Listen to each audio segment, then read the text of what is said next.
After my contract's up, I will own the name of my show. I thought I said that, and I think they purposely, nobody wanted to listen.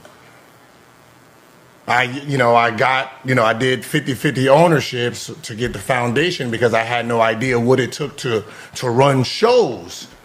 So now I understand how to run shows. So I don't need, I don't need to do 50-50s no more. That's it. There's nothing, it's called growth.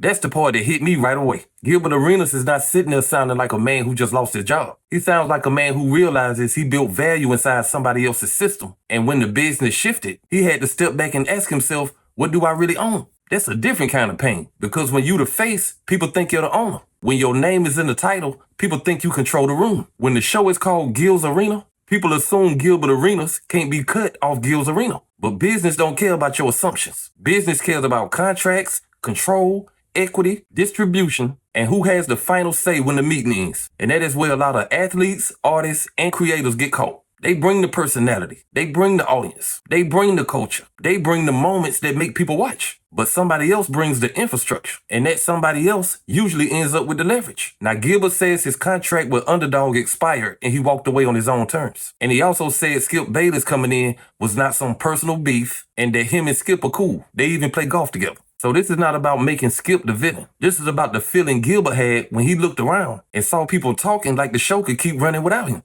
That's a different kind of hurt. Because when you start something, you don't expect to become optional inside your own creation. And I don't care how tough a man is, that will sit in your chest. Gilbert compared it to a locker room, and that makes perfect sense. In sports, when the people start saying the team plays better without you, the player hears that. He reads it. He feels it. Then, even if he tries to laugh it off, a little piece of trust got cracked. Because now you're wondering who really values you and who was just enjoying the benefits of your name. I want to talk about the Gilbert Arenas thing a little bit before we get to the basketball. I didn't know Gilbert Arenas got Pat Deved off his own show. I didn't know this. I was wondering why Brandon Jennings, his energy was getting a little different. He was tweeting a lot more. He was speaking a lot more. I didn't know they Pat Deved Gilbert Arenas off his show.